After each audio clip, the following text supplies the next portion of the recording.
Good morning, everyone. And we're starting a bright, beautiful, sunny day with Proverbs 31:25 that says, clothed with strength and dignity, she can laugh at the day to come. And that is an important thing that we have to keep in mind, that no matter how hard any of our days with our kids may be, there is a time that we can laugh and say it will be okay. We don't have to succumb to, oh no, I'm going to die with any situation. And so just to go a little bit, let me find here. Why am I not moving? There am I. Okay. So just to do a little review, one of the first techniques that we talked about was to be a star, right? And it was to, first of all, smile, whether we feel like it or not, just move those muscles in a way that our brain says, okay, it's time for me to produce good chemicals in your brain so that you can have a better moment. Yes. Take a deep breath. So we say, Abba, take the wheel. You're in control. I am not. Take a deep breath and fill your lungs with the breath of God. Holy Spirit, fill me, please. And the R is for relax. Our Prince of Peace can handle anything. And because we're yoked to him, so can we. So we can say, we can do this, we can handle it. And then we talked about the 0 to 3, the critical interventions. And if you remember, we were talking about that inner clacker that can be very slow and it needs to be speed up to a normal pace, which should be, this is a normal pace. Or it could be a very fast clacker that needs to come down to a normal pace. So we talked about self-regulation, and we talked about that this, even if it's not, there was a question by Cindy, and I don't know how I missed it because I see that I did reply to a couple questions after hers, but that first one I didn't see. So I replied to her today. And if you are listening, Cindy, that even though your son is 17 years old, that can still be regulated. So it doesn't have to be one of those things that we say, oh, I missed it and now I'm doomed. No, we're not. We are never, ever doomed because there is nothing impossible for our God, right?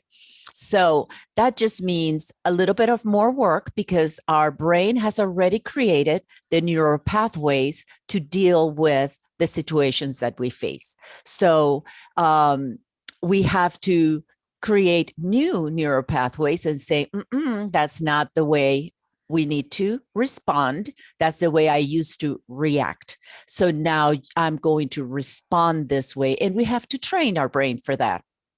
And it can be done very easily. It's not impossible. And it is just takes a little bit of more work because the ruts that reaction has taken are deep. So, try to take a car out of there just requires a little bit more work, but it's a 17-year-old. He can do it. So he will be able to have the strength to move back and to create a new way to respond. And with a little practice, he can do that. Our Father has told us that we have to renew our mind, which means it is possible. Nothing is permanent. Even when they tell you that you have brain damage and it's permanent, no, it's not. We have a huge brain. Methuselah had the same brain that we do, and he lived 969 years. You can imagine the amount of space that we will never even tackle because we won't live that long. But we do have the brain capability to do that. So that was the first stage from 0 to 3. If our child or children have not accomplished that, then we do have to go back and fill those steps.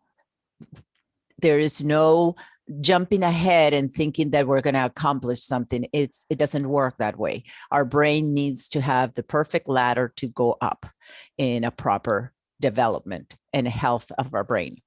So then we talked about that children need to be safe, they need to be seen, they need to be soothed and stimulated. So soothe, we're talking about that really fast clacker, stimulated, that very slow clacker. So either way, our child may be at any given point understimulated or overstimulated. So we always try to find homeostasis. That's the brain's function. Just keep everything normal, whatever normal is. But just in a place where I can function properly. And we talked about that we create dopamine and endomorphins and oxytocin that are the chemicals that help the brain to restructure. Those things give us the strength, give us the moldability. The oxytocin changes structures in our brain to create new pathways. And then endorphins gives us that, I can do this. And so how do we create that? We need to have good eye contact. There is no training our children from the kitchen to the living room and screaming over them. So we have to have that eye contact. We have to have that presence. We need to be there with them. They need to know we are walking with him. That's what our Father does with us. We are on a journey, and we need to know that he is with us every step of the way. That's why Moses asked, if you don't come with us, we're not going anywhere. Show me your glory. So we need to know that presence, that Shekinah glory or Shekinah, it is with us all the time. And touch is very important. And we talked about healthy touch and how to help those that have trauma to overcome that unhealthy touch with replacing it with a healthy one. And there is no real, we have to become very creative according to, depending on the situation, but there is no getting over that. That's why this situation with the isolation has been so hard in so many minds, because if they don't have that touch, they will, things don't work properly in our brain, and then that creates a lot of different problems. And there's been an increase of suicide and drug addictions and alcoholism and all this, trying to numb and to help those places where we need it and it's not there. So we numb it with different things, even with just getting on the computer and being on social media all day long. So that touch is very important, and we have to find a way to create that contact, even if it's by, having a pillow fight, whatever it needs to be done when you have older children, because that touch has to be there. And obviously, the last one is playful situation. Our brain, when we are having fun, creates all these neurotransmitters, those chemicals that imprint that emotion in every cell of our bodies. So it's really interesting how we need to get rid of wrong imprinting, but we can create new imprinting. And it is just beautiful how our brain just sucks it in and helps brand those emotions. So we always have to replace, obviously, good for bad.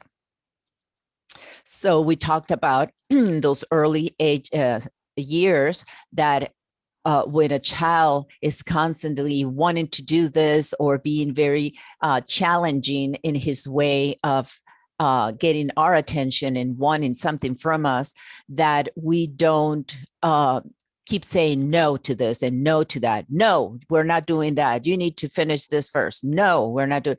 We say, yes, we can do that after we finish this. Yes, as soon as we finish this, we will do that. Obviously, if it's something that we want them to do. But the important thing is, let's be very choosy with our no's. because we repeat more no's than yeses as we're growing up, and that creates a very negative outcome for children to see, oh, my mom's going to say no, I'm not even asking, for the child that is an introvert. But then for the one that is an extrovert and type A, and yes, I can do it, then for that child, it becomes defiance. Oh, yes, we will. So we don't want either one. That's not a coin that we want to toss. Either face is not a good one. So let's help them overcome the innumerable no's they're going to face when they're out there. Let's our home be a place of yes and amen. And if it's something that we don't think they should have or is not good for them, let's help them to think about it. Let's pray about it. Let's see what God says. And let's allow God to start speaking into that little brain and having them to go to him when things are like, I'm not so sure that would be a good idea. Let's pray about that. And then give them that delay gratification, which is very good for us to develop patience. So then we come to today's video, that is the second critical intervention, 3 to 5, which is going to be the difficulty of playing with friends. And I want you to pay attention to this because this is something that not just happens to children. If it did happen to us as children, it's going to continue as teenagers, as adults, and it can be fixed. It can be relearned, but it is important that we help our children face that in the comfort of our home with us. So with that said, I'm going to stop this one and share the video with you. And hello, all the ones that came in and I didn't see before. Okay, so here we are. I'm going to start this first and you tell me if you can hear it.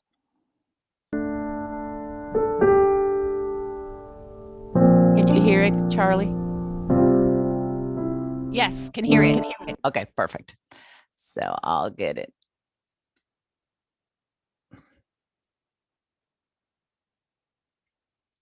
Okay, here we go.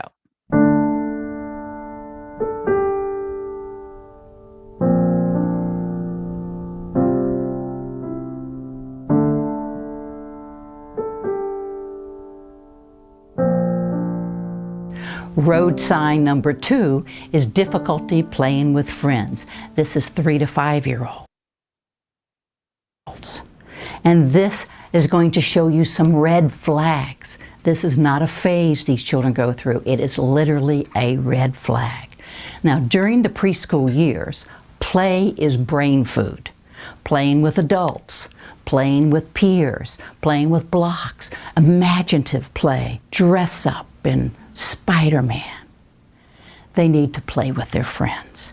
Children with difficult temperaments and having early stressors in the 0 to 3 years have difficulty playing. They may be the one who would choose to knock down the block someone else built, then have the inner resources to build their own tower. All preschoolers need help learning how to take turns, get what they want without using aggression, and interplay. But children with difficult temperaments need additional support to do this. They will need help asking for a turn. Oh, Alex, it looks like Chris wishes that was not a part of the road. And Chris, did you like it?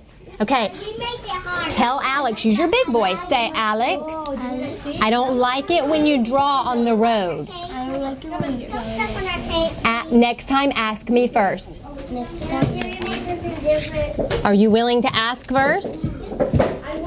Yes? Okay, say, I can do that.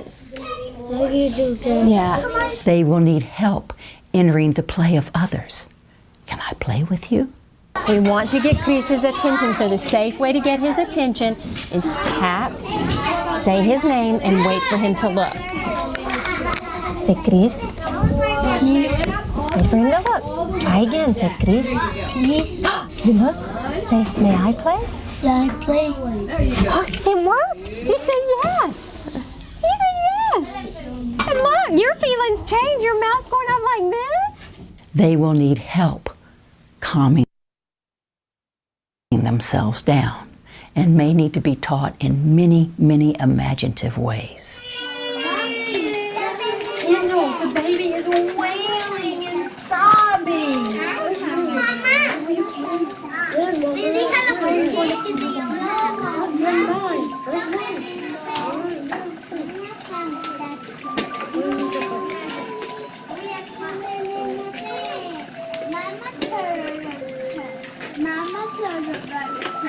When you see children having difficulty playing with others in that 3rd through 5th year of life, this is a red flag and you can do something about it.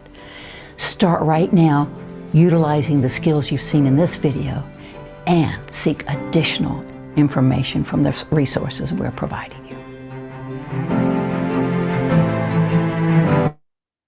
Okay.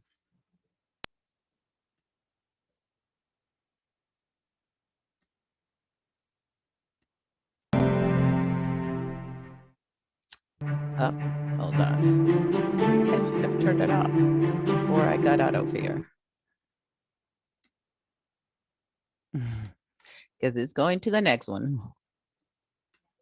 Talk about some interventions for road signs. There you go. Okay. Any comments on that? It was precious seeing the little girl just deep breathe with the baby doll. Yes, isn't it? And, you know, she downloaded her piece, her breathing in, breathing slowly. And that's something that we can play with our children and say, let's say that this is happening. What would we do? And then have them play and, you know, play it out and do it. Because whatever we learn when we're calm, it's going to kick in when things get difficult. Anybody else? Hey, Kathy. this is Jess. Oops, did I interrupt someone? No. I just said thank you, Kathy. Oh, Hi, Jess. Hi. I have 5 kids, 13 and under. And a newborn is number 5 now. I saw your baby. Yes. So I'm curious. Like I had 3. My first 3 were born very close together. They're 13, 11, and 10.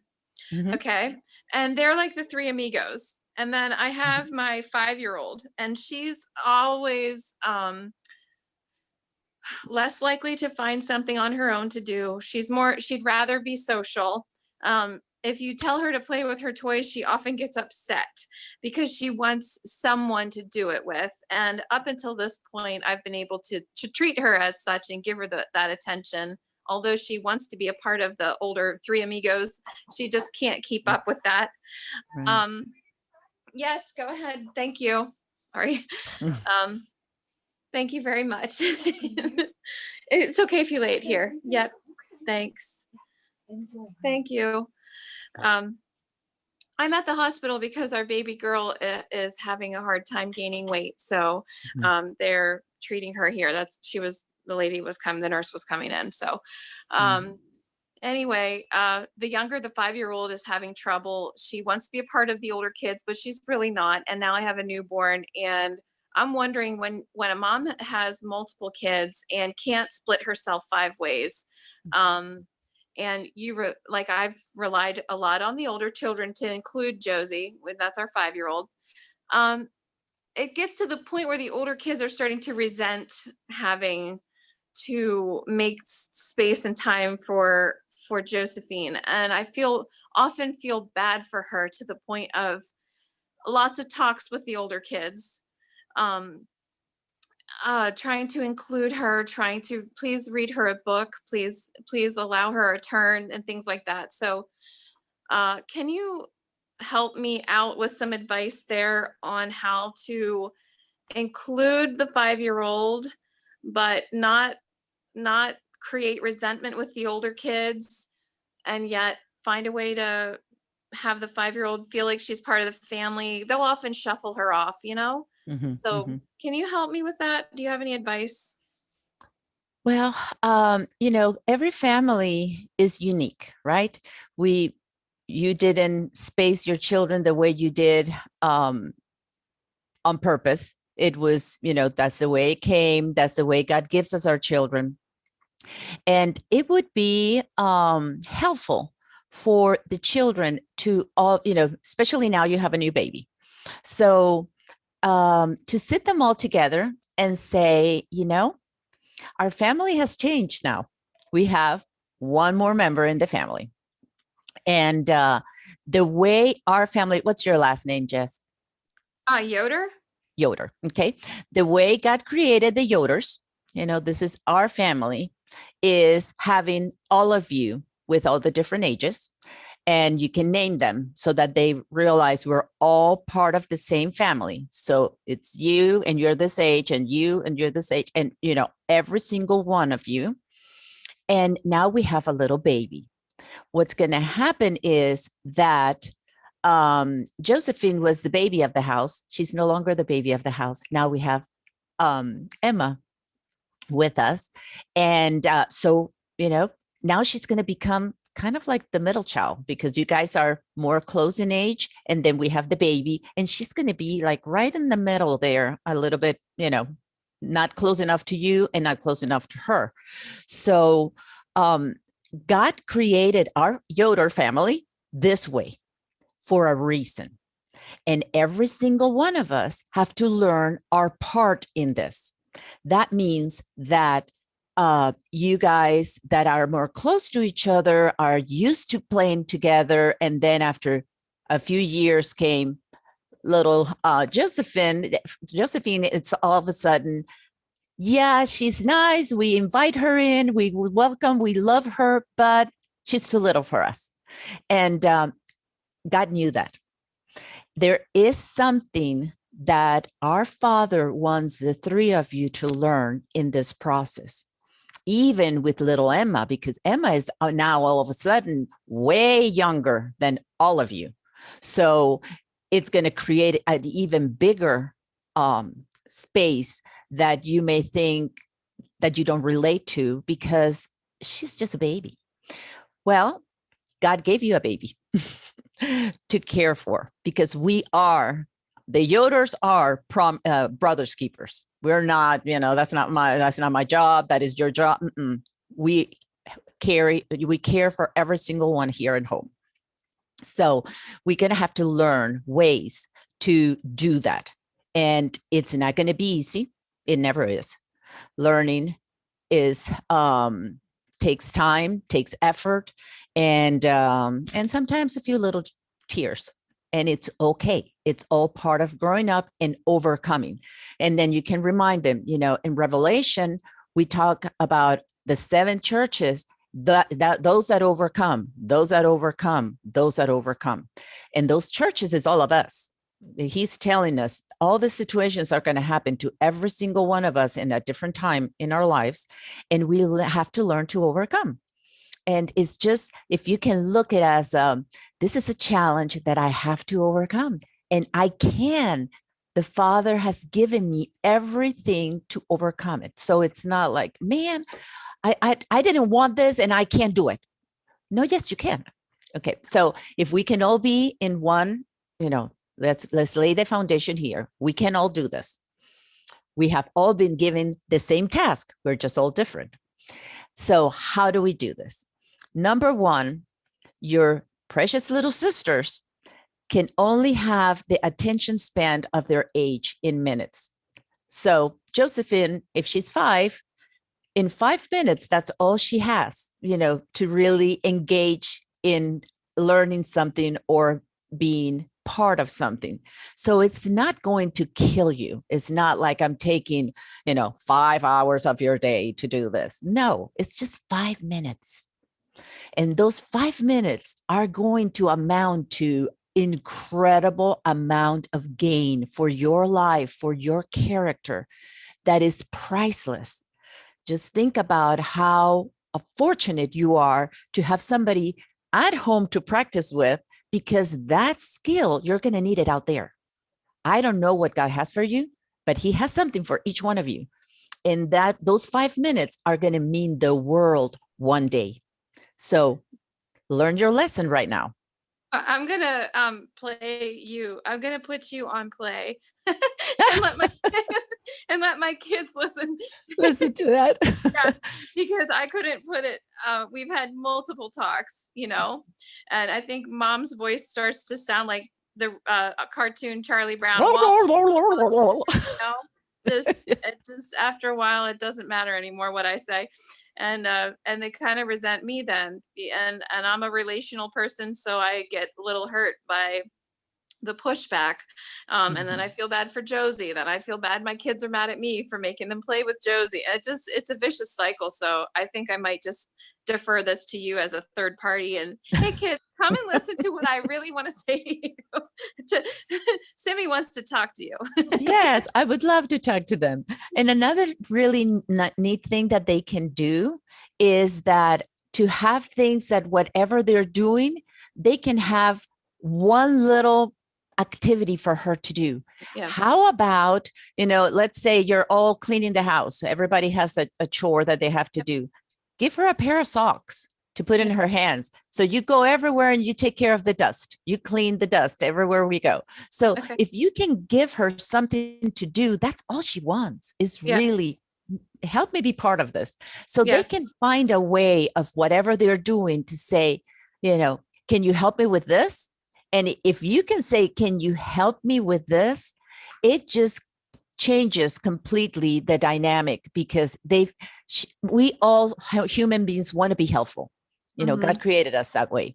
And if we are not, we need to nourish that, because that means it got numbed in our development, because that is a natural. He came to serve and not to be served, right?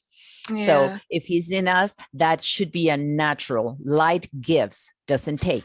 So if we see that is not going in the right direction, then we have to, make an effort of doing that. So let's say that they don't see it.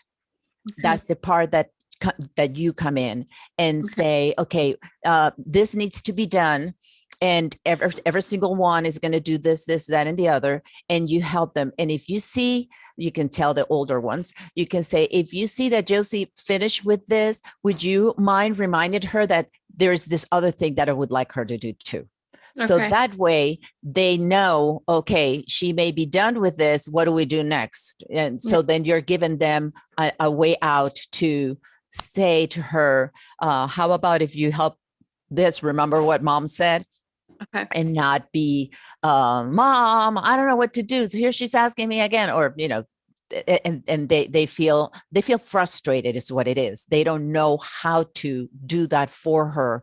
And so then it's just easier to say, leave me alone, just go and play, just do something, So, but then if there is just so much that they can do too. Right. Because they're growing up too, and they need their space also. It's not like she has to always tag along with them all the time. Right. But now you have a baby. So now you can say, hey, Josie, would you like to help me with Emma? I need to do this with her. Would you like to help me? Would you like to help mommy? Yeah. And then just tag her along. And when you're in the kitchen, have a drawer for her with all the stuff, that she can play with.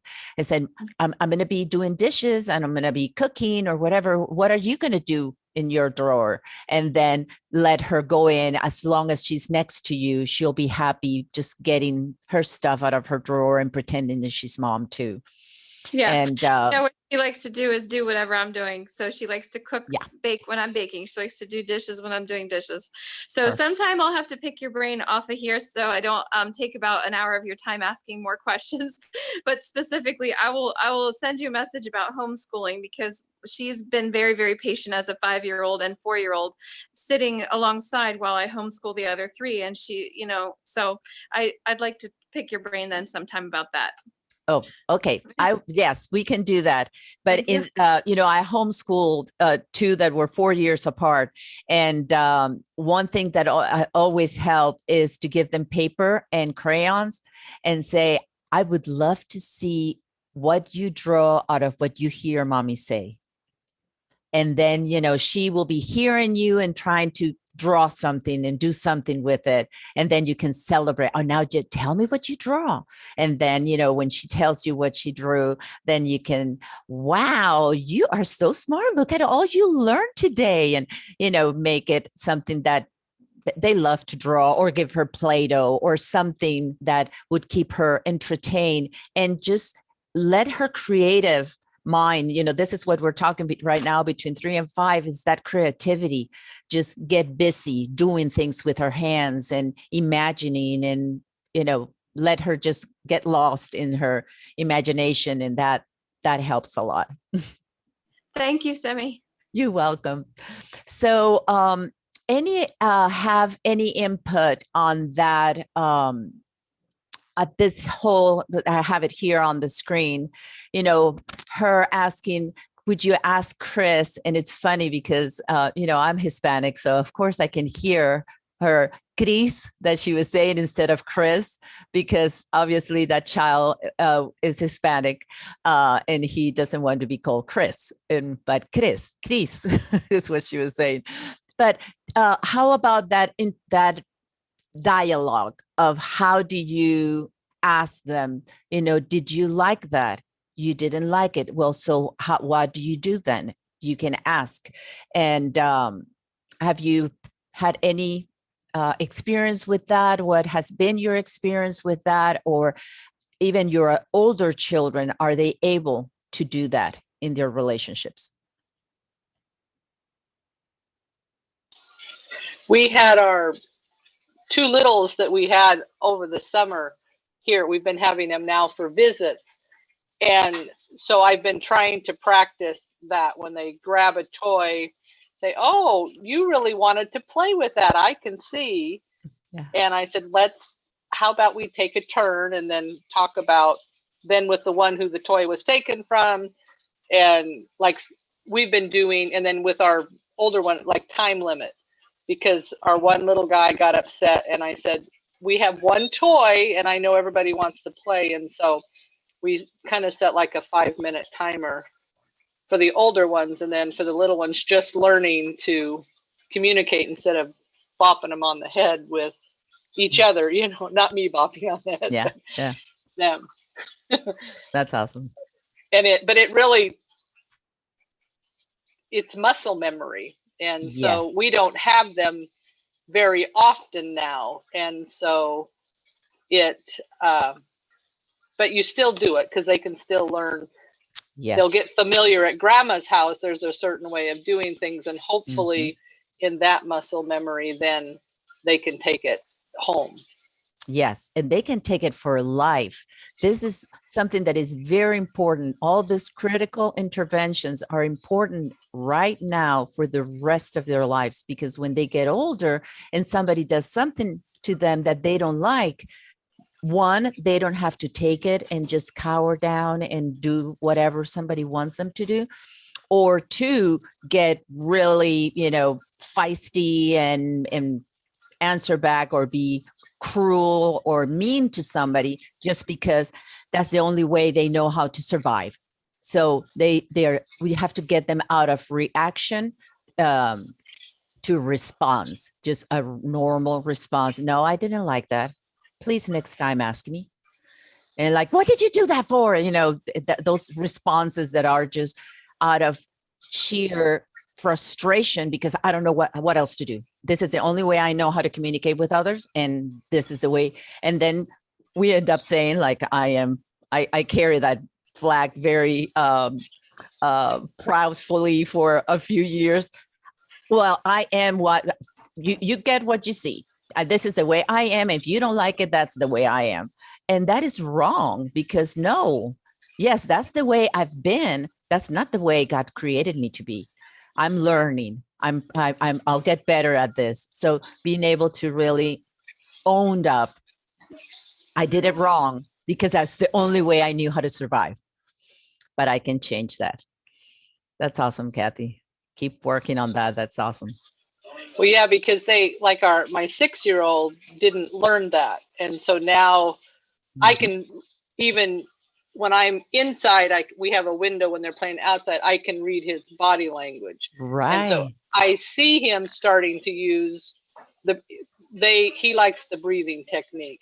And so he's learning to do that, but you can see when he gets really frustrated, he'll go like that and then, slowly.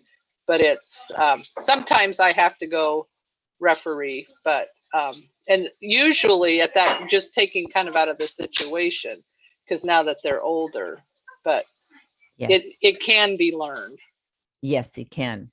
And I'm glad that you said you saw, because it's important that we see, okay, your body's saying this, your face looks like this, so that they can realize, because a lot of times we don't even realize what our faces look like, and that we do express what we're feeling in our heart. So that makes a connection in their minds, like, okay, I may think, because I'm not talking, that somebody doesn't know how I'm feeling, but my body is saying exactly how I feel. That awareness is good for them. Okay, so that was, how to deal with a difficult situation. And then the next one is about even being friends. I used to think that my introvert child was quiet just because, or didn't know, or didn't have many friends because she was quiet, which it is part of her temperament, of course. But I never really worked with her to help her overcome and help her practice that. So let's say we come into a place and you don't know anyone. What are you going to do? Practice with our kids at home before they actually are in the midst of a situation that they don't know what to do. Would you just say, can I play? Would you, if it's not an introvert, would you just take over and go and grab the toy and you're going to do whatever you want to do because, you're more comfortable in expressing yourself? Neither one is good. So it's important to help them find the right way, just tap them, get somebody's attention, then ask them if they know them. If they don't know them, is, hi, I'm Sunette. What's your name? Just try to be a friend to someone. And that is priceless when we are able to practice with them at home, where they're comfortable with you. You can even play with dolls and say, okay, so this one came into the party and this one is there. What are they going to say to each other? You can find all different ways to practice that, but give them enough practice at home that they can do it. It becomes muscle memory. And then it's easier for them, especially if they are shy, to overcome that shyness and establish friendships, because God created us to be in community. So that thought that, oh no, it's okay, that she's shy, she doesn't have any friends. As you heard it on the video, she's saying that's a red flag. That is not like, oh, it's okay, like I thought. No, it's not okay. That means she needs help. I need to help her create those neural pathways where it's comfortable for her and she can have success in that and not feel isolated and rejected by others. Well, and learning though, because I have one that will tend to retreat. And sometimes, because we, like this summer, we had so many and you get overwhelmed, but yet learning the balance of having that opportunity, because you have to learn to read them to know if it's, because we have one that battles with severe depression. And so, but sometimes they need to be alone, but yet learning to draw them out. And I'm just learning, because mine's older, to be a helper with, and they like that. But yes, I do have introverts And so, yeah, Katie. And so just learning that balance of when they need to disengage or Mhm. Yes. So, Katie, could you tell all of us extroverts, how do introverts charge? I definitely have to make sure that I have time away. Mhm. Due to my job, I'm with people lots of times, little people, but there are Yeah. adults too, all day long. And so I definitely find that I have to make sure that I find time to just have time to myself for activities Yes. that I'm choosing to do, that aren't, being forced upon me. Yep. But because I mean, I like people and I like to be around people, Sure. Mhm. but I don't, I'm on speaker. My daughter just came out and said, "Oh, that's funny." But I always joke with my husband, I need it in small doses. Yes, yes. And it's very important to give our children that are introvert that time. They need to charge their batteries, just like we charge our phones or any iPad or anything electronic. We need to give in a time when the battery is low to charge. And extroverts like me, we charge with people. So it's okay when we need people to charge our batteries. And it is important for me too to have some quiet time by myself too. So it's not like it's constant interaction with others, but there is a balance for both. But it's important to recognize that and not put one down that doesn't stop talking, and or put the other one down because where are you, in your cave again? Just be mean to either one, right? My husband joked, he's gotten a little better, and I've gotten a little better about it too, but he always joked that he was going to get a sign for our bedroom called Katie's Cave. Yep. I know. So anybody else has, well, let me go to the last one because this is pretty simple to understand. So we are going, bye baby. We are, this is one of the most important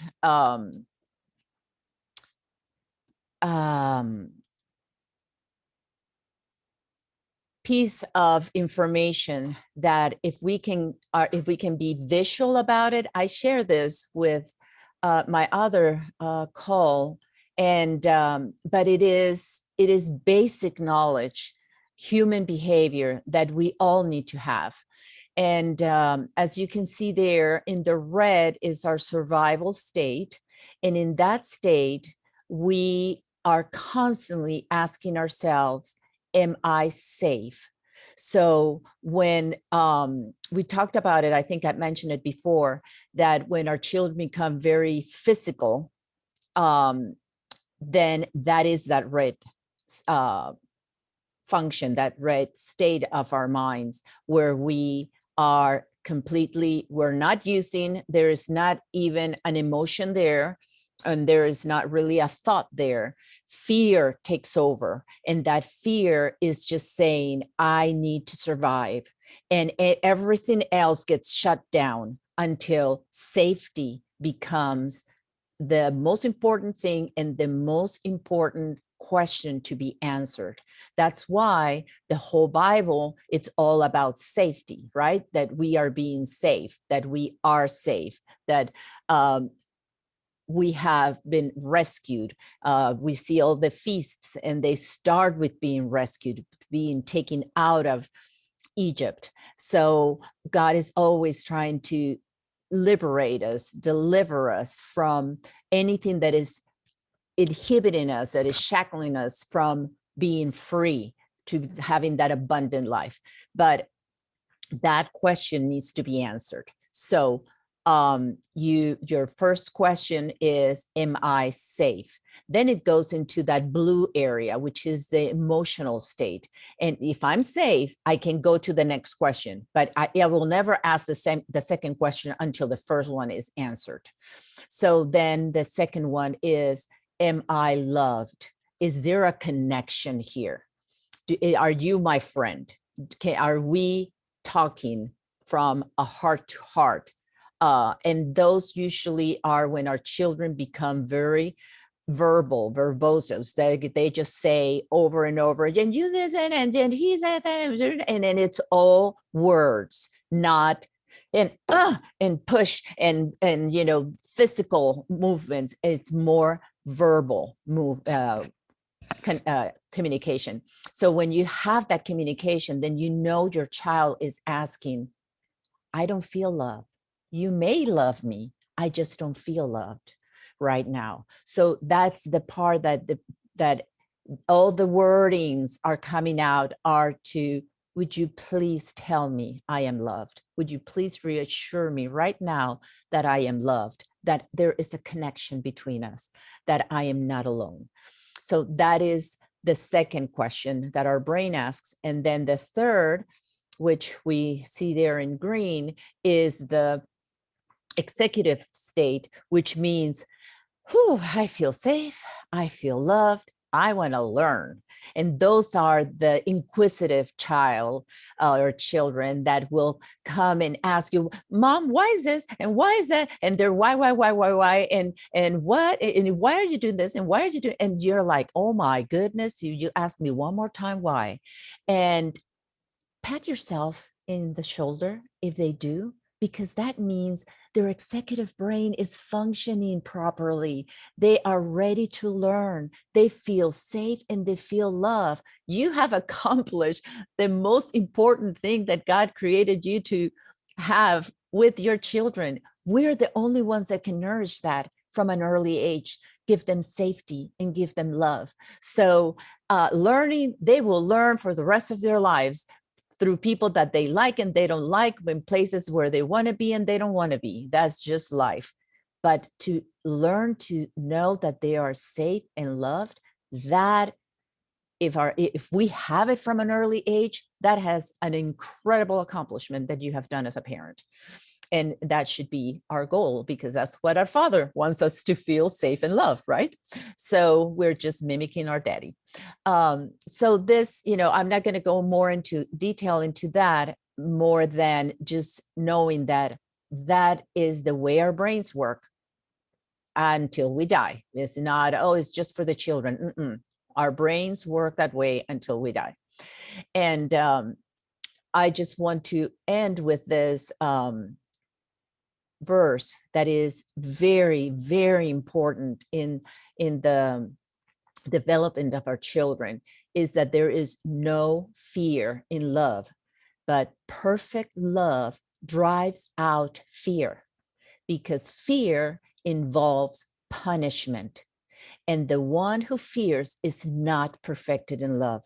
If our children obey us because they're afraid of us, we have accomplished nothing, because punishment will always make us hide. That's what Adam and Eve did when they sinned. They disobey our Father and they hid.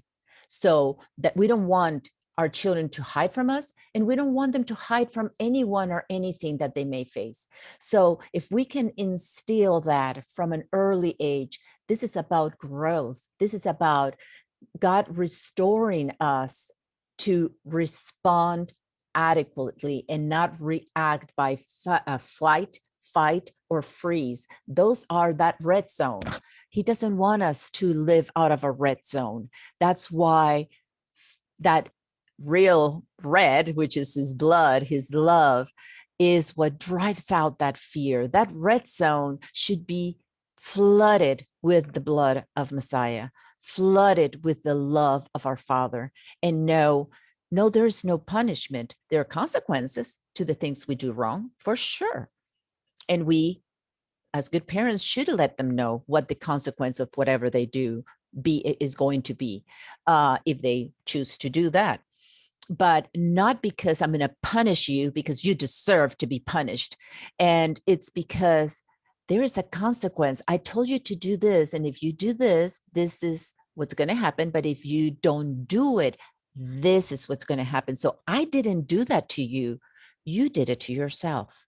That was the consequence to your choice, so that they know that they are making. If we can learn that as early as we can, then it would be so much easier to have responsible adults, because then they know you didn't make me and you didn't do this to me. I did this to myself and I chose to do it. So I have to make that change. I have to make amends to what I did, because it was my choice and my consequence. So then, children will not do something because they know it is their doing. It is so much easier to put it on, oh, my mom did this to me, or my dad did this, or so-and-so, or my boss, or, blame somebody else, the serpent did this, the woman you gave me. We can find all kinds of blame to pass around to those around us. But our Father wants us to be responsible adults that have to learn from an early age that He's not here to punish us. He's here to teach us, to discipline us when it's necessary, so that we can be just like Him. So with that scripture in mind, I'm going to close this. And we have a few more minutes for questions, and would love to hear from you. Mary Catherine, you're here. And Misty, I didn't see you. And Petra, I didn't see you either. I came late, but I do have a question about the hiding thing. So my daughter is 4.5, and when she does something that she shouldn't do, she just naturally likes to hide. How to help them not do that, I guess, is my question. Say hi. This is Rhea. Hi. Well, that is what I was talking at the beginning. It's her natural response. We all, like I said, our survival mode has 3 answers or reactions. It could fight. You tell them, and no, I'm not doing that, and they defy you, right? Or they can flight, and that will be her case. You run, you hide. That is just the way you respond. You have learned to survive by that. Or you can freeze. You have those children that just, you're talking to them and they're like, and they don't tell you, what's wrong? I don't know. And why did you do that? I don't know. And they don't know how to, they don't blame anyone. They don't run. They just, I don't know. So we learned that, right? Those are neural pathways that we create to survive.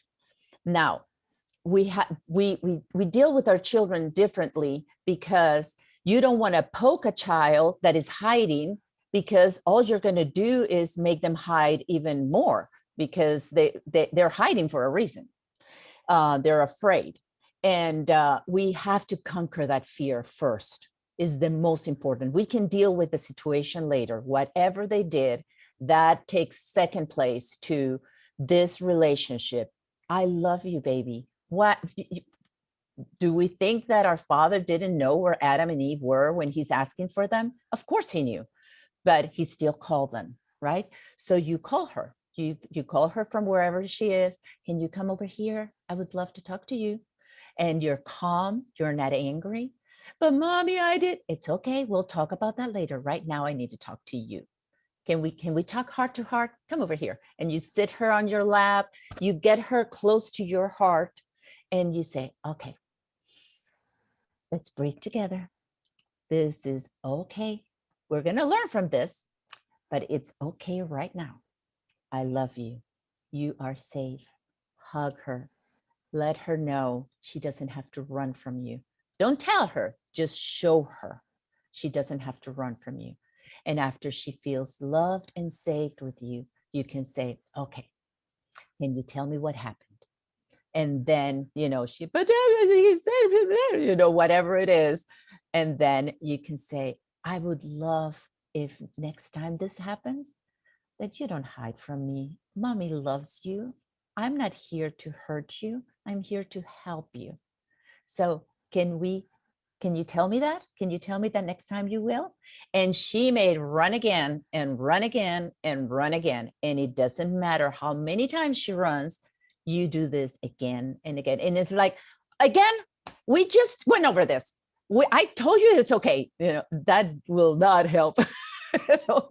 So you just, like she's never done it before, you start again, calling her name. You want to come over here? I want to talk to you.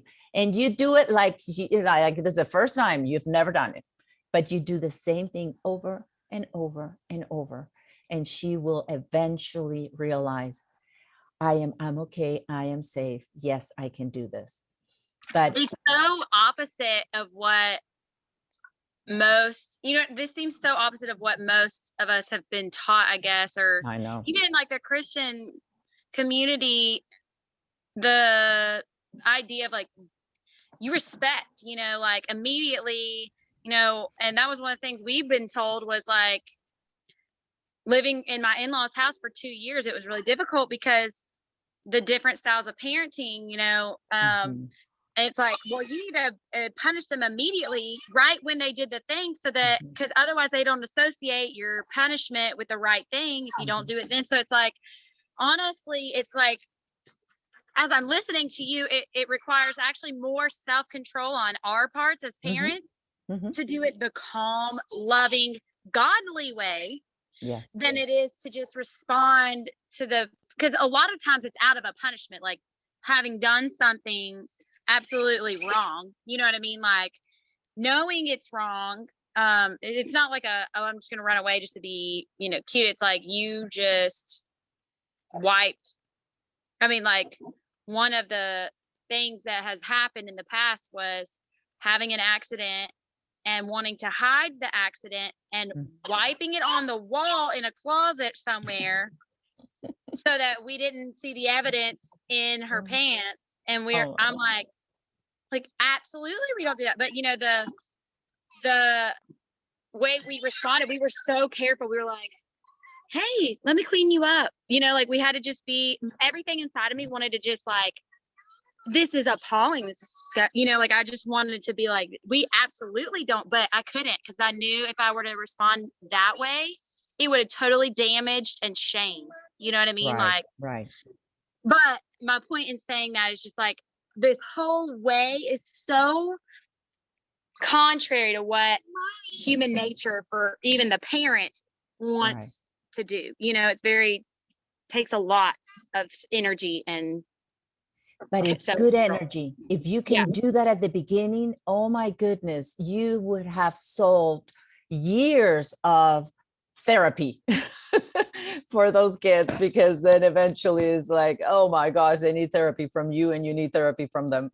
But we never, because our Father is loving, but he doesn't get fooled, and he is not going to let sin get away with. It's not like, oh, everything is okay, I love you, and you can do no wrong, and the kid keeps getting worse and worse. No, by the time that your child is okay. So what do you think would have been the right thing to do instead of running? So when you're talking to that green part, to the executive brain, then she's going to come up with her own, I know, mommy, I should have done. And you will be surprised at their wisdom. They come up with very good answers, but they can't reach them when they're like, I don't know. Why did you do that? What was that all about? And they're like, they can't think. They really can't go up here at all. Yes, Kathy. That is something that we've really learned with our little guy. We get huge, he will they call it disassociate, where he'll just blank out. You can't reason in that. No. They are not capable. That was the hardest thing for me to learn. Why? And so, and we hadn't even had any of that for a while. And then all of a sudden it just started again, which kind of shocked me, but we just go back and we just have him like sit. I have him sit by me It happened day before yesterday. I had him sit by me because I know you can't reason in that red state. Right. And I could see, because with my little guy, you can see it, they're gone. But his eyes came back and he was in a safe place. It didn't take, he's getting faster Mhm, at mhm. at regrouping. And so Yes. then once he felt safe and loved, because I'm learning to keep my voice very calm because that's not been my past. I elevate my voice, Mhm. but then we were able to reason. And so what used to take like an hour was this time was like 5 minutes. And so I'm learning Yes. when they're in that state, there is no Yes. reason. And it's not their fault because they really, for him, he's taught me he's not there. It's Right. it's something in that brain mechanism. But Yeah. I thought we'd accomplished it, and then all of a sudden it came back. So Well, I don't know what's. let me explain to you what happens there. In trauma, and trauma doesn't have to be, we always think of trauma as, I got raped, I was, neglected and never fed, or, things that are like extreme, right? Well, trauma can take many, many forms. Down in that place, in that red place, in that basal, there is an area that it's called the amygdala. The amygdala is like this library that houses all your emotions. So let's say, something happened one day that your child was smelling cinnamon, for, just an example. So then and that's stored right there, right? Okay, so whatever happened, it was traumatic to him. He remembers that, and it was like, or he doesn't even remember that he remembers that, but it's there. Okay. Well, one day, and like you said, he's been doing great in all these areas. He's, regrouping faster and all that. Well, one day he smells cinnamon, and then all of a sudden he goes there. That smell takes him straight to that moment. And this is something that is very important that we all understand. At that moment, he's there. He is back wherever that happened. That it was kind of like a conduit. That little smell took them to 3-4 years later, and they're all of a sudden in that same place. And let's say, and it's really interesting, because if that place was a place where they were little, you will hear sometimes a younger voice, or if it's like a 60-year-old like me, I may just have a temper tantrum, and you're like, whoa, what happened to her? I went right back to when I was 2 years old or 3 years old, and I may not look like one, and I may not even sound like one. If I'm able, sometimes if the disassociation is too strong, I will sound like a 2-year-old. But I'm there. I'm back when I was 2. So to try to reason with a 2-year-old, I may be 60 now. It doesn't happen. I have to calm down and I have to come back. So it's important that, smells, colors, different activities that happened then, like a touch, a feeling. There are different things that will trigger something and take me there. So if your child at any given moment acts like, if you know what it was, obviously you can help them better. But if you don't even know what it is, this still is the same procedure. We calm them down. We tell them that they're safe. We tell them that they're loved, so that they can come to the now. We need to bring them, because that's PTSD. We need to bring them to now. And we repeat that word very often as we're talking to them. You are now safe. You are now loved. So they can come back from wherever they were to now, because you need to talk to their brain now.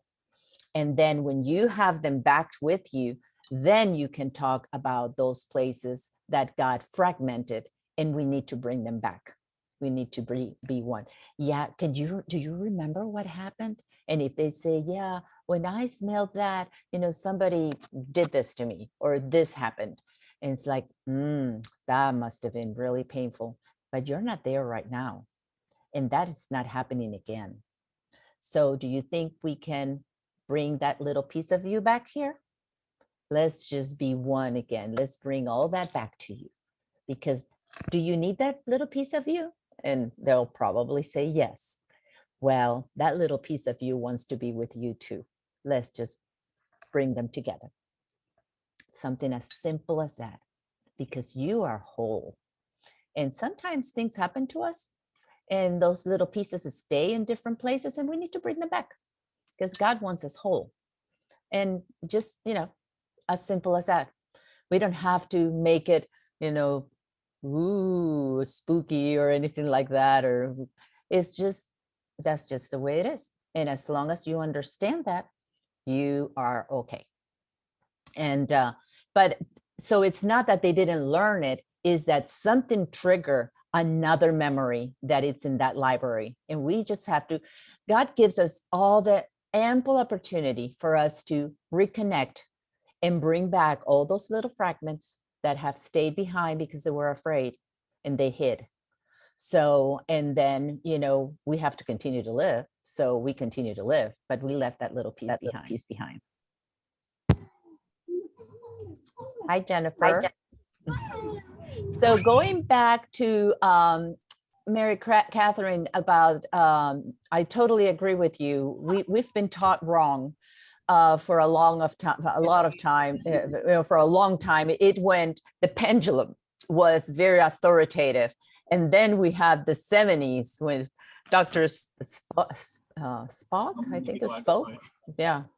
Oh, and he was completely permissive. So then he went to the other end. And thank God there's people that keep studying and keep researching. And but besides what science is telling us, which is lining up with the word does tell us that our Father is love. And we have to allow his perfect love to cast out all fear so that we don't live in that red zone. And whatever is still in that red zone, we can bring it back and, restore it. So do you think, because when we first had Raya, we were like, we're going to do this peaceful parenting thing. And we were pretty big about, we're not going to spank. And then when we moved in with my in-laws, different things would happen. And they're like, you need to spank her, and so we kind of fell back into that. And, she's older now, so we really don't have the need to spank her as much. But do you think it's wrong to spank? We always would warn her, like, Raya Lillian, if you don't, or if you, run down the driveway one more time without mommy or daddy, you're going to have to get a spanking like that. Like, we would always warn her before she would just get one. And it was like, you're going to choose. And if we saw her thinking about it, we would let her know, like, if you really choose to do this, you're choosing to have this happen to you. Your mommy doesn't want to spank you. It hurts mommy's heart to spank you. But if you're going to continue doing this, you're going to get one. Is that the way to go about it? Or should we just find some other punishment altogether? Because I still have a 1.5-year-old. And so I'm like, okay, well, I get to start fresh with him, when it comes to punishment. And I've been doing like a calm chair, kind of like what the lady says, have like a safe place, to set them down. Because he's very physical. He's like a rager. Raya was never like that. Of course, she didn't have a sibling, but when he gets mad, it's like, what's the next thing next to me? I'm going to pick it up and just throw it. We call it a rager. He's raging. So I just don't want to be doing it wrong. That's why we're here. We're all trying to learn. And I know Robin Golds said yesterday, God, we need to take the pressure off parents. Like, we're supposed to be part of what crushes our kids, because there has to be some kind of tread for the kids to develop their testimony with the Lord. But then I also know the other side of it, which is kind of what you teach is like, well, we don't have to be the ones to crush them. You know what I mean? Like we can be their safe parent. You know what I mean? So I'm trying to find and know that balance. Well, what happens is, and God does work in that way, even with us, when we don't be between 0 and 3, there is no real understanding of, what's going to happen to you if you do that. A car can come and hit you. Well, they have no clue what that means. So to say something like that and think that they're understanding us, it's very naive. They can't. So there is a time for a physical, like Robin was probably saying, for a physical crush, because even though this spank is painful to you, if a car would have hit you, it would have been a lot more painful than this. So it's almost like a little vaccination. I'm going to give you a little bit so you understand that something else is going to be even worse. If the child wants to put the hand in fire or in hot water, or, things like that, there has to be a way to bring them to their senses. And in those first years, a spanking is not a negative thing unless you lose, like my poor mother used to. She had 6 kids and she would just lose it. And instead of giving us, one spank, she would just go, and you can see in her face that she was just like out of control. So yes, that would be more traumatic. You're better not spanking at all. But if they know this is going to happen, and then whatever you offer, you better follow up. Because otherwise they think that you don't mean it, so they don't trust you. They start losing trust and respect for you. So then you do, but when you do, you explain to them after you have given, that was painful, wasn't it? Well, what you did was very, very dangerous. And there are times when things like this have to happen so that you don't do that again, because you don't want pain, do you? And we normally don't. So that is something that we do in those first few years when they're not, you tell them and they're not. Some kids, you don't ever have to hit them. You never have to spank them, because all you have to is, no, don't do that. And just raising your voice is enough to make them cry. So do you need to spank that child? No. They already showed you that just a little race, if they're running and stop, no, then they know, I did something wrong. Baby, a car could have come by. No, mommy told you not to do that. So if that's enough for them, that just hear that voice, that tone of voice in you, then by all means, they learned what they needed to learn. But if they hear you and they run even faster, then you do have to give them a consequence for that, because otherwise next time you're the one who's going to cry because they won't make it. So yes, as parents, we do have to do that. But as they get older, after 3 years old, you are able, if you've done that properly until that time, those 3 years are, remember, we're talking about creating that foundation. If you had that good connection with him and they eventually understand after they come down and they're crying, and you hold them while they're crying, and then they calm down, and then you say, okay, what did we learn from this? Are you going to run again to the street? And there's, no, mommy, no. Okay, good. So we don't have to do this again. And then if you can establish that with him, that child is not going to run again to the street. They remember, ooh, my mom gave me a spank and my mom really loves me, so I'm not going to do it. That's what we're trying to create. We're trying to give them a way to respond and not react. And it's important that you don't label him as a rager either. That doesn't help, because then it becomes like, a good label that he wants to keep. So he'll keep doing what he's doing. I know. I even thought of that when I said it. I was like, we speak out what is, and I just don't know how else to explain it. I got you. Yeah. for sure. So yeah, there is an age for everything. And like I said, if we could limit that to the most we can, if we can make things more positive instead of negative, then we don't get that much defiance. You know, I was a rager myself, and it's because I am a fight person. When you get me down to that basal state, that survival state, I fight.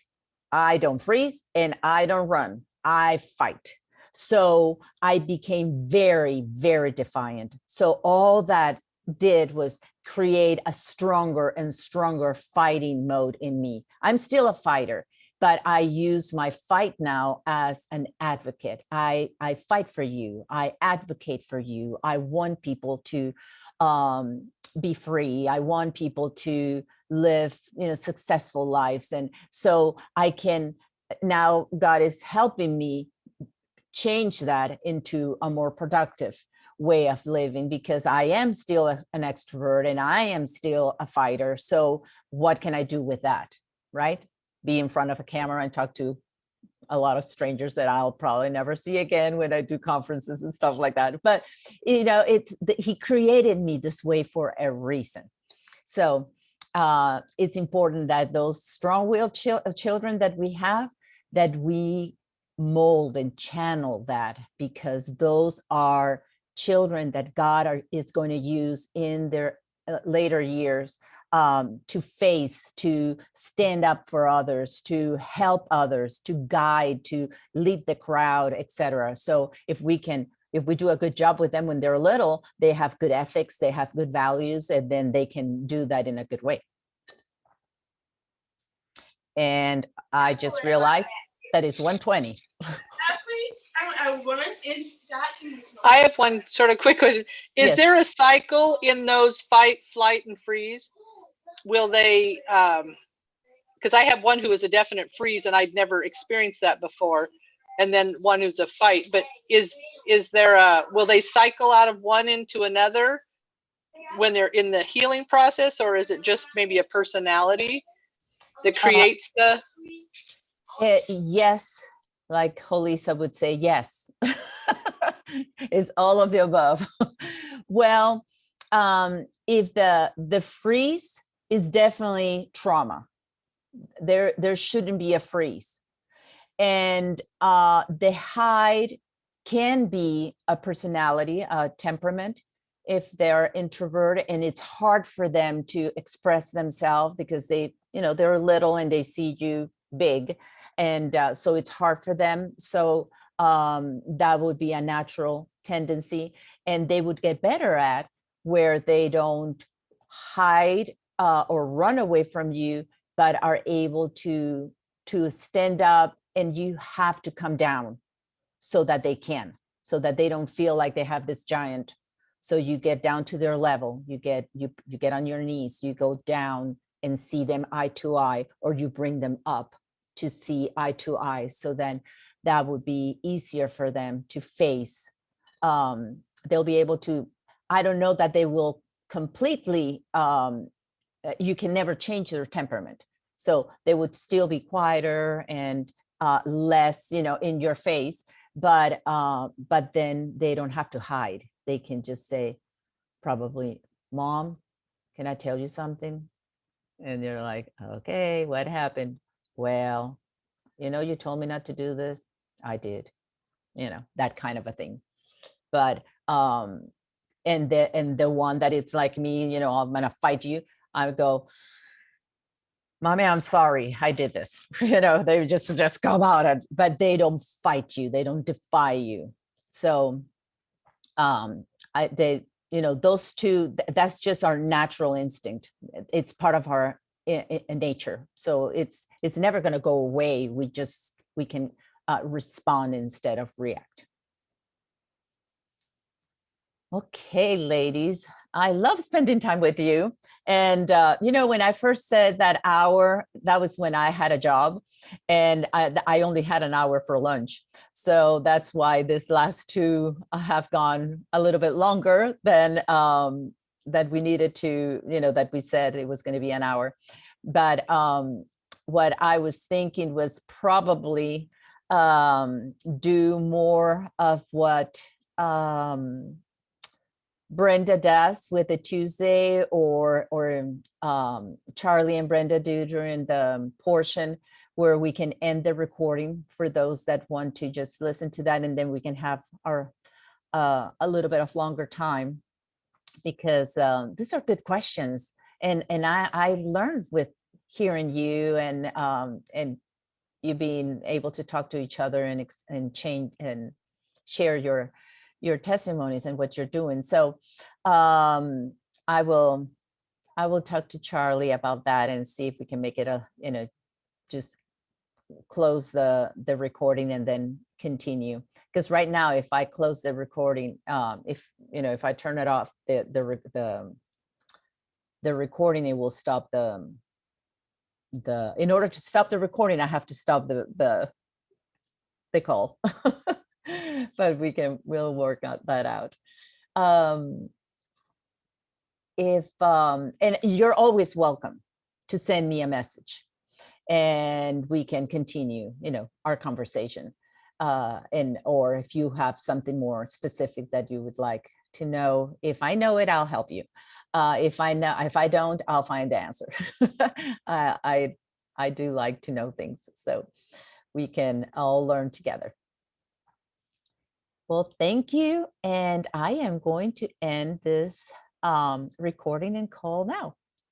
I hope you girls have a wonderful month. I'll see you in, bye, Misty. I'll see you all hopefully in 2 weeks when we sit at the well together. I don't know if you guys got to watch The Chosen, that the one that came out on Sunday, the new episode, but it was really good, because that's part of him being in Samaria after talking to the lady at the well. So we can hang out and talk a little bit about that. Blessings, and bye to everyone.